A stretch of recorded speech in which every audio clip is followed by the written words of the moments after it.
You know you should be asking good questions, but if you're asking too many of one type of question, you could be hurting yourself. So says Neil Rackham in Spin Selling.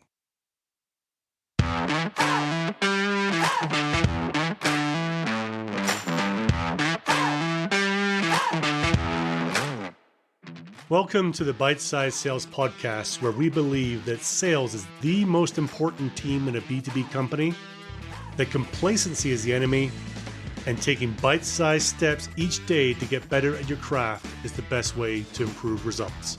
I am your host, Andrew Monahan, and I'm using my 26 years of experience in B2B sales to bring you small, actionable ideas every day to help you get better.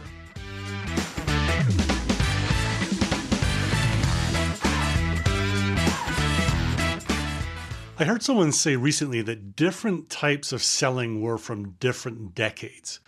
And they said specifically that spin selling is kind of defined or confined to the 80s.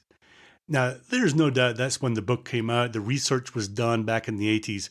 But I would argue it's still as relevant today as it was then. And you can see in some of the supposed new ways of selling or new ideas of selling that are out there just now, you can see some of the DNA from those back from spin and what Neil Rackham was advocating back in the 80s.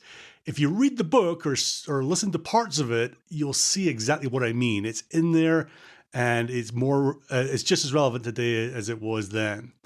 Now, one thing that spin calls out that there are different types of questions, and each have their role, but good sellers know how to use these questions and how much of each type of question to use.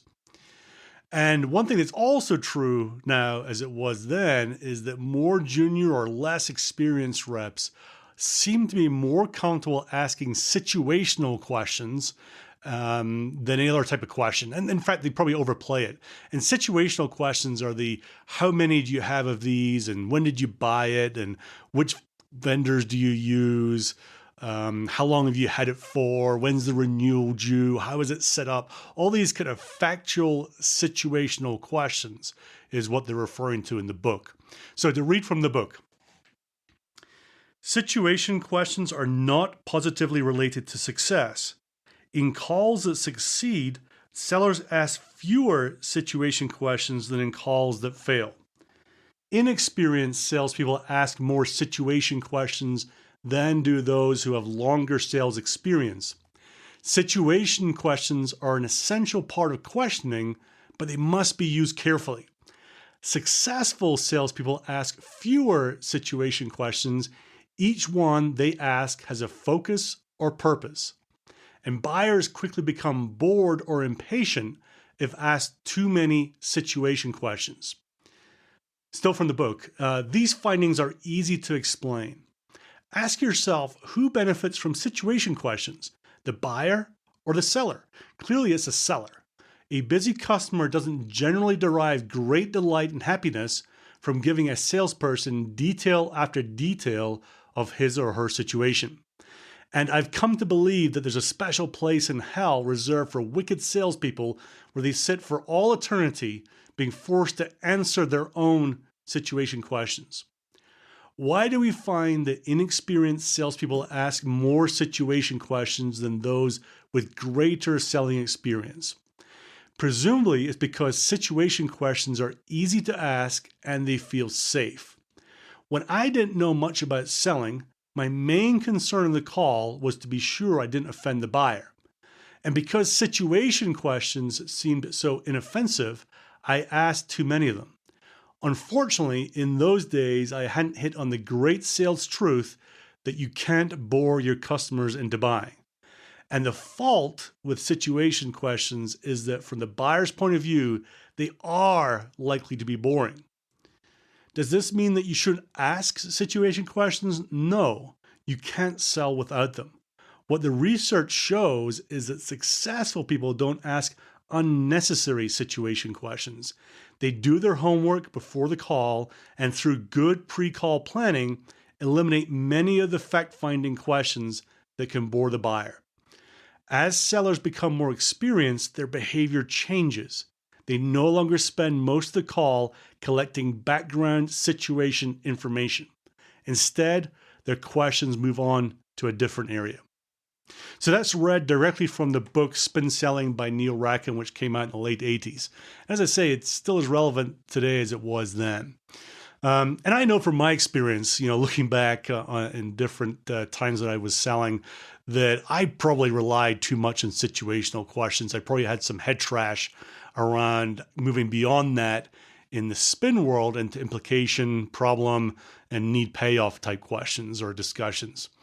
The different areas of these questions seem to have more relevance for senior execs the more you get into them. So to the author's point, asking a whole bunch of situation questions is boring and not that useful or not that interesting for the exec. If you think about a senior exec, they're brought in to focus on big, important things. That's what their job's all about. Their job is not to focus on how many do we have and how long have we had them and who do we have it from and things like that. Their job is to think about solving big problems, transforming the business. Big problems result in big projects, and that's what we also want to focus as well as what they focus on. So if you're, as a senior exec, if you think about it, if your role is to focus on big things, you will get bored and impatient if someone comes in wanting to ask you questions about the mundane, the boring, the things that aren't that important to you. So my challenge thinking about this with everyone is don't be mundane. Don't bore people. Get as quickly as you can into parts of the conversation which are more relevant for those senior people you want to work with.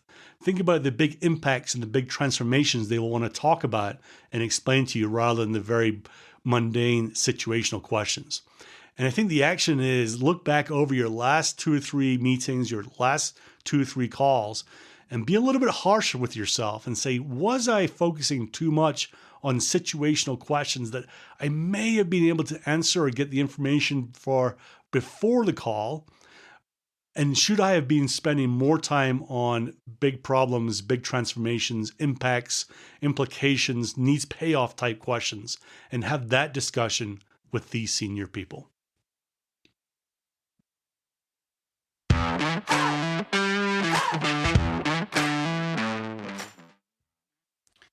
If you want to get the book mentioned in this episode for free, simply go to bitesizesales.com/free book.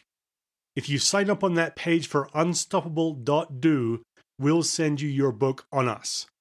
Unstoppable gives you habit-forming action notes on great sales books such as Spin Selling, Never Split the Difference, New Sales Simplified, The Challenger Sale, and many more.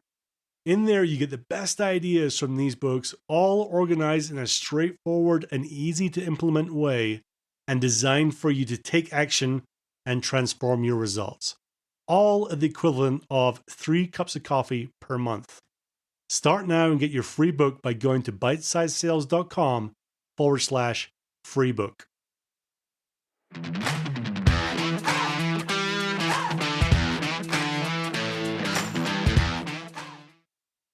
If you enjoyed this episode, please share it with anyone you think would get value. Coworkers, teammates, your boss, your head of sales, even that guy you worked with 2 companies ago who could probably do with some help. In fact, just overshare it. This is one of the few times it's cool to do that. Your podcast app will have a share button. Please click it and share it wide and far.